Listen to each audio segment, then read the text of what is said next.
You know this as well as I do from a management perspective.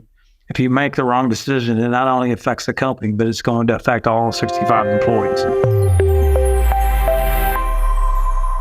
Welcome back to another installment of the Next Gen AI case study series. In this episode, we have on Ricky Martinez, Assistant General Manager for Taylor Telecom. Ricky, welcome to the show. Thank you, Devin. I appreciate you having me. Yeah, I'm excited to get into this.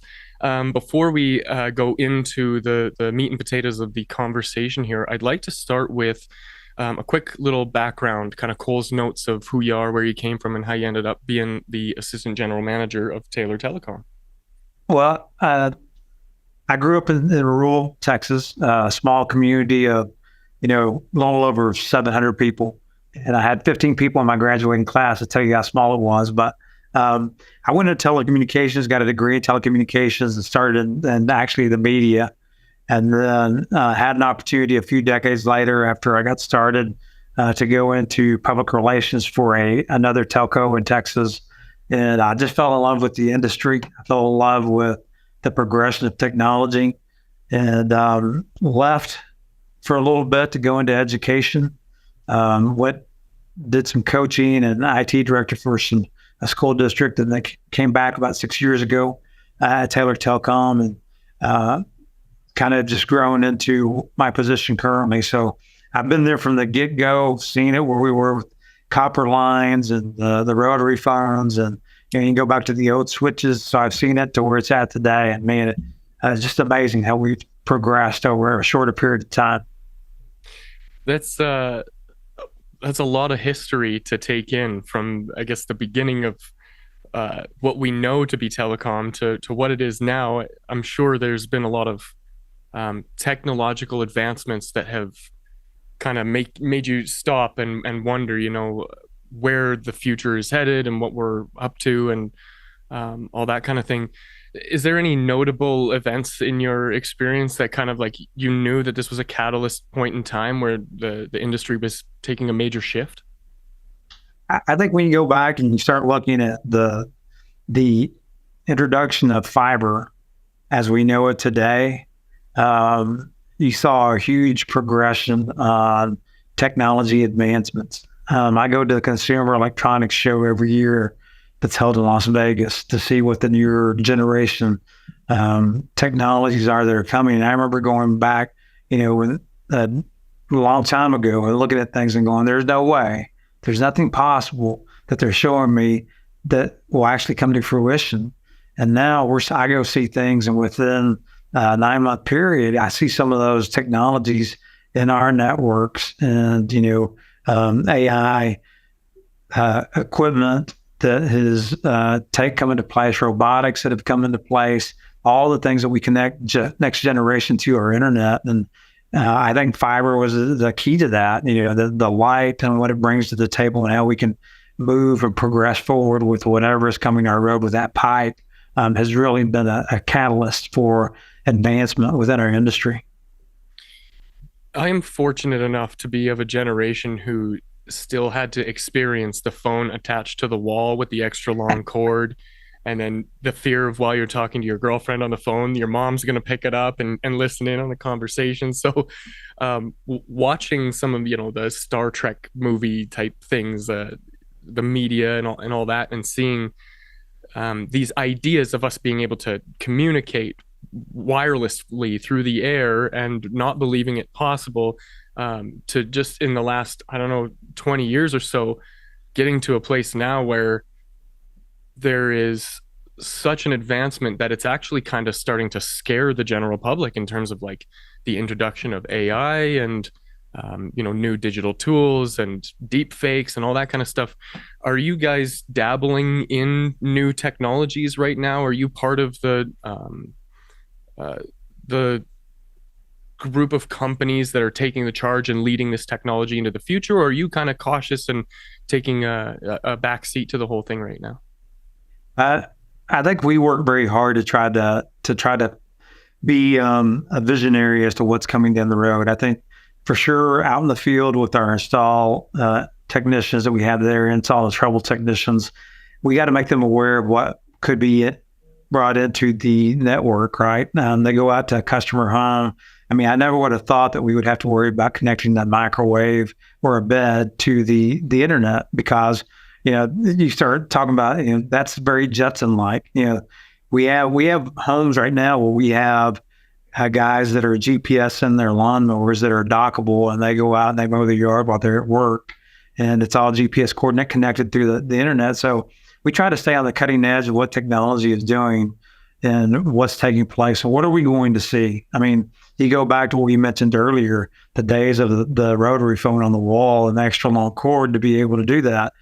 Who would have thought that you'd be able to FaceTime with my parents that are still alive, FaceTime, and she's talking about, I've been Facebooking, and I always tell her, Mom, Facebooking is not a job, it's just a hobby, but generations have shifted, and we stay on the cutting edge. We've dabbled into AI. We have a little bit of it that we've looked at on how we're using it within the company.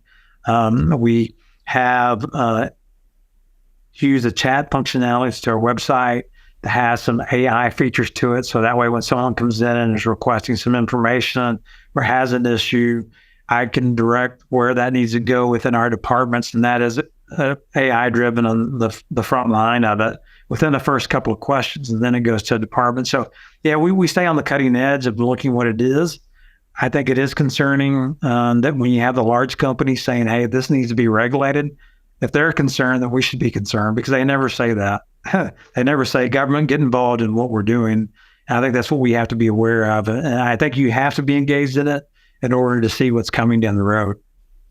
So in terms of how you implement some of this technology in its practical application, is this stuff that you're trying to use more for internal tools, or are you using this now for more like client-facing services?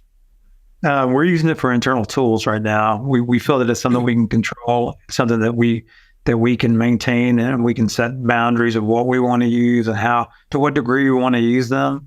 I don't know that we're comfortable right now with AI being so. I mean, it's pretty scary when we start looking at it of what it can do and what it will do. And you talked about some deep fakes and how it can create some different things. So we're just not comfortable going past that boundary for us now. Now we can control how we use it internally, but that next step, we're going to sit back and watch and see how it progresses. And then we got to figure out how we educate our people, how we educate our staff, and then ultimately educate our consumers on how it might tie into what we might do in the future. I appreciate your modesty when you say that we're just a small company, only 60 something employees and 11,000 customers, but 11,000 customers is nothing to shake a stick at. So this is a lot of people that you could potentially be influencing in terms of their usage of these products and how they maybe integrate them into their lives. Do you see that being a challenge in terms of communicating with these with your existing customers? Do you see it a challenge in acquiring new customers? Where do you see that? I think one thing that we do very well here recently, we got really engaged in our social media, just keeping information out there in front of our client or our customers. You've seen it. I mean, we've seen it growing up. You got more people engaged in social media. We have two generations of customers. We have the old dialect customers that like the dial tone, that like the old rotary phone if they can still have it. And then you got the new generation that has so much on their plate with technology advancements, whether it's social media or tools that they use in the home. And so we're trying to cater to both at the same time. But I think that next generation of customer that we're getting is very much cutting edge. And for us to engage with them on our social media platforms and to use, I mean, who would have thought we would use TikTok to engage with people? But we are. And people are listening to what we share a message. Hey, here we have gig fiber, we have managed Wi-Fi, we have parental controls, and we use that message on TikTok to relay it to our customers, and it's been well received. That's such an interesting point that you make, because most companies that I experience, I am the marketing guy. So like this, I'm obsessed with this kind of stuff. And I notice in a lot of the people that I talk to, a lot of my clients, they all are very reluctant to embrace this idea that their company has to be social on a media platform. instead of feeding them flyers. And that's what I find a lot of these advertisements are, especially at the higher level with these companies. Um, we'll just say the top 500 companies. Every single piece of content that they put out is this over polished, overproduced, clearly sales message driven marketing material. And it is so easy for us as users to just scroll right past it. And further, there are features that these platforms give us to be able to like stop us from seeing these super spammy ads. And when you are talking about, oh, it's strange for us to be on TikTok, what is it that you guys are doing there in that space that seems to be working for you? Uh, it's hard for me. I mean, I'm old school. Right. I look back at, I have, it's uncomfortable for me to go outside my normal, like you talked about the flyers, the things we used to do in the past, but things have changed. And, I have some marketing staff that they do a great job of using the social media to get our message out there. Who would have thought that we'd be talking about geofencing ads within a Facebook client, a customer base, and we can very specifically say we want a 10-second ad to pop up every time someone comes into this neighborhood about the services that we provide. And I think that's a piece that we got to be open to. If we're going to grow, if we're going to grow as a company, we got to be open to what is going to be interesting to the next generation customer, and that's the part where we've taken some steps, I think. Is it uncomfortable? Absolutely, because it's outside of our comfort zone, but it's worked. I mean, it's really worked. We've seen our numbers go up. We have a steady increase of customers that we sign up every month. And it's not a huge jump, but it's a controlled jump of new customers we have coming in. And then we go back and look at the analytics of it, and people are into Facebook, they're into YouTube, they're into TikTok, they're into X.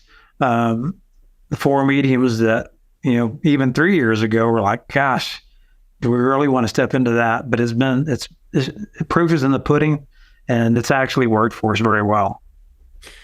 Yeah, the idea that now it's okay for you to actually just be human instead of acting as this really large corporate entity. There's been a huge shift in the way that we as consumers perceive companies and businesses and brands. And so with access to the internet and our ability to quickly search for things, it makes it a little bit more challenging to coordinate strategies that actually yield the results that we're hoping to achieve. In terms of strategy itself, the potential there is unlimited. There's just a lot of things that you could do to get somebody's attention, and B, inspire them to want to be a part of your community. If you are even doing community building, which kind of is a really nice segue into what do you see other companies doing wrong? What do you like? If I'm sure you guys have ran some experiments in your I guess client acquisition strategy. What hasn't worked for you and fell apart or came back and bit you in the butt? What warning things would you put out there for others that are kind of dabbling in the space? I think one of the challenges that we had early on was what you mentioned earlier is the old tired ways of marketing that we did before with mailers and things of that nature. It just doesn't work anymore. You gotta be able. People are creatures of habit, and their habit is they're watching something on some social media that they're being entertained at a fast rate, and within 10 seconds, they've got a lot of information that they wanted. They can move on, right? Mm-hmm. If you do anything longer than that, people lose their interest, and that's the mistake that we made. Is we didn't get to this space sooner for us. We also focused. We got away from who we were. Our identity is we were a local company with local people in the local communities doing locally great things, right? And we got away from, you look at a picture on a billboard or mailers, and most of that is canned pictures where the people are just too pretty and too perfect. And we wanted to go back to, let's go back to who we are, and that is we're local people doing local things. And so we went to focused on showing our staff our employees, showing our community events that we went to, showing people locally. And a lot of Texas companies had started doing that too. And we all kind of collectively began at the same pace, the same place, is getting back to that, showing, look, we're involved in the communities. The larger competitors, I think we have 7 competitors we can compete with. They're still in that can zone. There's something to be said for models that look too pretty. I'm telling you.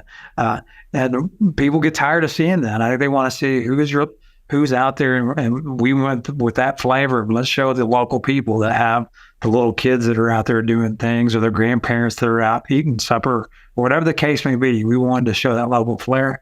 And man, it's worked for us. I'm so proud of how we've gotten a response back from that. And then we have people coming in saying, I'm so glad you got away from all that big company look, and so that's worked for us, and we know what didn't work for us. So we're going to stay on this path as long as we can. That's such an interesting take on it, because I've recognized even myself, and this goes back to the overproduced stuff, right? Ugly videos sell, and they sell because they feel more relatable. They feel more like, oh, you get my problems. You get it because you are in the mud with me. You're in the community with me. You're, in the same boat. So is that something that you guys do intentionally in terms of community building? Or is it just, I'm a part of the community and we're observing what's happening in it? No, we're community builders. We get engaged. We had a tornado went through, took out some of our, a couple of houses within our service area. Wasn't many, it was like 4, I think it was total, that got damaged. And, one of the first things we did is we sent people out there to see how we could help the family. We knew that we had infrastructure issues. We knew that tornado took out some things, but the most important part for us is how can we help those families that were experiencing a traumatic event, and not asking anything in return, but just being a good steward of the community by being there. And that's what we've taken on, is across all of our service areas. We cover 9 counties, 2,000 square miles. And in every one of our communities, we want to be engaged. We want to do things for the kids in the communities, for the senior citizens in the communities, the county and city governments. We feel that we need to see, and they need to see, that we're invested. We're invested in who they are, and if they're successful, we're successful. And whatever we can do to achieve that, we try very hard to do.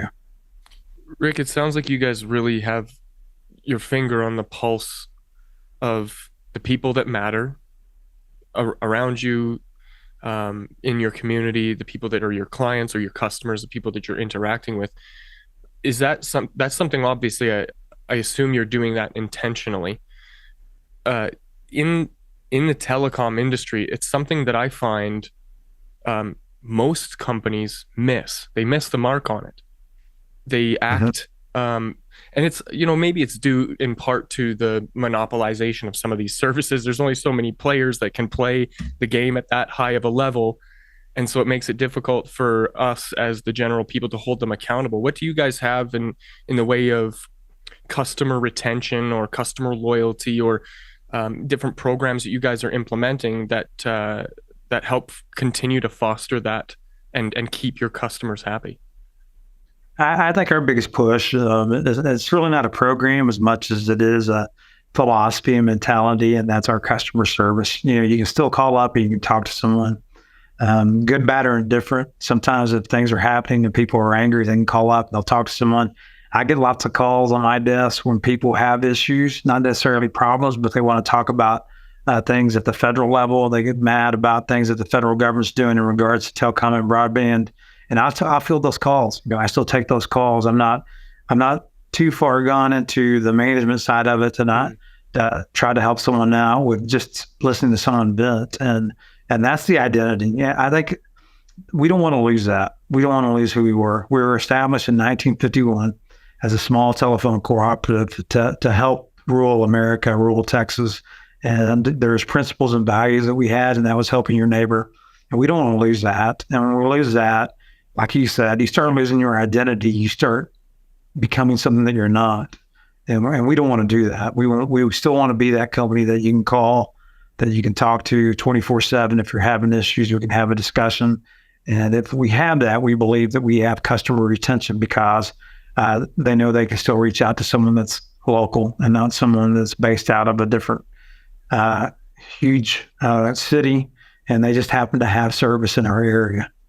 Do you find that that's a drain on your workforce? Like, is it a large part of what you guys spend your time doing is just that front facing, client relationship management type activities? I think it's our employees do a great job. I mean, they do across the board. Doesn't matter what. We could be at the local convenience store getting a drink, and someone will say, "Hey, I had trouble with my internet last night." Our employees don't shy away from that. They get engaged. They find out who they are, where you're located, and then when they get back here, they start, "Hey, we had this customer I saw at the convenience store. Can y'all check into it?" And then we do have the follow up. They are truly engaged and invested in what we do, and they take some pride in that. And is it and can it be taxing? Yes, it can be. But I think that's who we are. That's our identity. And I think all the employees that we hire, when we hire people, we hire to have someone fit into our culture. And we can teach people the skill sets, regardless of position. We can teach the skill sets, but you got to find the right person to come in to join your culture and your team. And then we build upon them and we invest in them to get them to be better employees for us. And as they progress, if we do our job as managers, other people will recognize them and they may get offers from other companies. And it's incumbent on us to keep them because we've done our job, which goes back to the initial philosophy of, hey, this is who we are, this is our identity, and you're going to be invested in it because you're going to do the things we have committed ourselves to doing, and that's be out there for the people. Rick, I'm going to be a little bit selfish on this one because I'm super curious about the psychology and the nature of how you foster that culture. What can you attribute to the how you empower your team to do the things that you just mentioned? Like, the going above and beyond to me is, yeah, if I'm down at the coffee shop, I work at Taylor Telecom, and you come up to me and you're like, hey, I don't know if you knew this, but the internet was down last night. And then I'm like, you know what? That's my responsibility. I'm going to take that on and I'm going to look into it for you. Let me get back to you, Jack. And then, you go. So most employees, as a general rule of thumb, are just there to collect a paycheck in a lot of instances. I'm sure you've encountered people like that. So I'm just curious, what are you doing to empower your team to serve the community like that? We tried to have regular meetings. We actually got next week. We meet with every department. The general manager and myself will meet with every department, and we'll just have the opportunity to sit down and talk about, here's our vision, here's where we're going, here are our goals, and we talk about the importance of what you just talked about, of being engaged in the community. Whether they like it or not, that they're the face of who we are, and wherever they go in the communities, someone may come up to them and ask a question. And then we give them the opportunity to ask us questions about what can we do better. We're not going to be perfect, but we can work at being more perfect than not perfect, if that makes sense. And that's the things that we work on as managers is we want everyone to feel invested in being who we are. And, if someone needs something, if they don't feel they have the tools educationally, before I still have a role in HR, but one of the things that I get here early every morning, 2 hours before the normal work day, and employees come in and they'll close the door and they'll talk to me about things that are happening either in their lives or things they experienced out in the workforce that we need to work on. And that's my job, is to keep that where everyone feels they have a voice. Everyone feels they have an investment into how we're doing things. And if they come in and they talk about things, then if it's something that I think we can correct, then we look at correcting it. If I don't think it's something that needs to be corrected, and it's something that the company is really fixated on, no, we're going to stay with this, then I explain why, and try to get them to understand why we're focused on this and why we're headed in this direction, why we want to do this. And I think that leads to the culture as a whole, is that everyone feels they have a voice. Everyone feels that good, bad, or indifferent, we're gonna address things, and we're going to all point in the right direction and be successful while we're doing it, not only personally for each one of them, but professionally for all of us. I think it gives us the direction that we need. it kind of warms my heart to hear that, because I don't know, fortunate or unfortunate enough to have grown up through an evolution of management styles where when I joined the workforce back in like 1997, it was a very task oriented type of management style where, hey, this is your task. When you complete that task, you will come back to me and request your next task. And so you're just a cog in the machine and you didn't matter. But now, I'm getting a sense that this is the way that you guys function. There's a different way of doing this where it's a little bit more goal oriented, where you get your team focused on a common goal that you guys are all collectively working towards, and then giving them the authority to make decisions, take action, make mistakes, implement new things, try new things, and really move the needle more fast, like more efficiently and more effectively too. So I love that for you guys and what you guys are building. And it does kind of beg the question then, in terms of what your guys' goals are, specifically with Taylor, where are you headed with the business? What are some of the ideas or things or strategies that you guys are implementing for the future? Like where are you guys headed with things? Well, we have the opportunity for growth. We have opportunity to grow into a city if we want to. We're at a controlled pace, which is something that we wanted to do for a while. We were at one point at a fast pace that we felt it was taxing on the employees, and so we reined back a little bit on what we were doing. And I think moving forward, we're going to be very strategic on how we grow. We're going to be very strategic on how we will address projects that are coming up and come up with a plan. Not that we haven't before, but I think now, and you and I have talked about it in this discussion, with technology moving at a fast rate, you got to be very strategic and plan down on how you're going to move forward. Capital expense is going to be probably a little bit higher with the cost of things going up as they have been. And so we will target specific areas and grow at a pace and in areas that we want to grow in. And then hopefully people that are moving into our area allow us to continue to grow within our incumbent area. But we have lots of plans in the future of some things we want to see. I think we're on pace this year. I think we'll get to 12,000 subscribers hopefully by the end of this year. I think we could easily move forward beyond that if things fall in the right pieces. But we got to grow at a rate that we can control it, and it's not outgrowing us. And we don't want to take a bite of an elephant we can't chew. And the worst thing that can happen, and this as well as I do from a management perspective, if you make the wrong decision, it not only affects the company, but it's going to affect all 65 employees.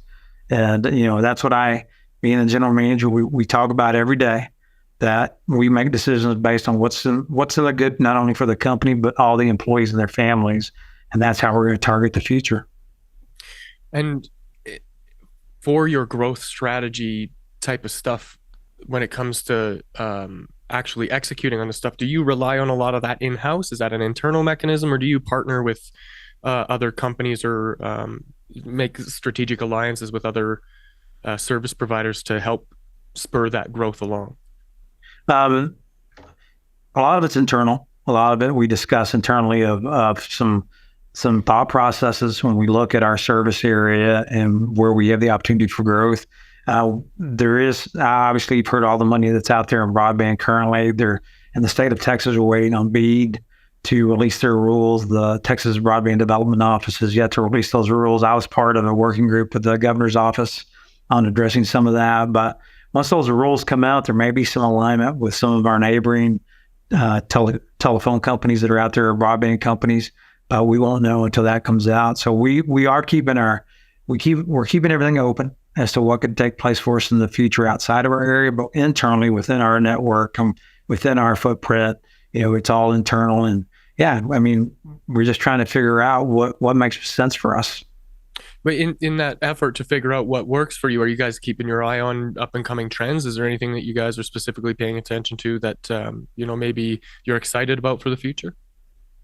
I think, we're embracing technology and the growth. We want to see new things developed, and we want to see new things come in. And we want people to know that, hey, if some developer out there develops an app or develops a piece of equipment that needs to be connected to the internet, we're the company that connect you.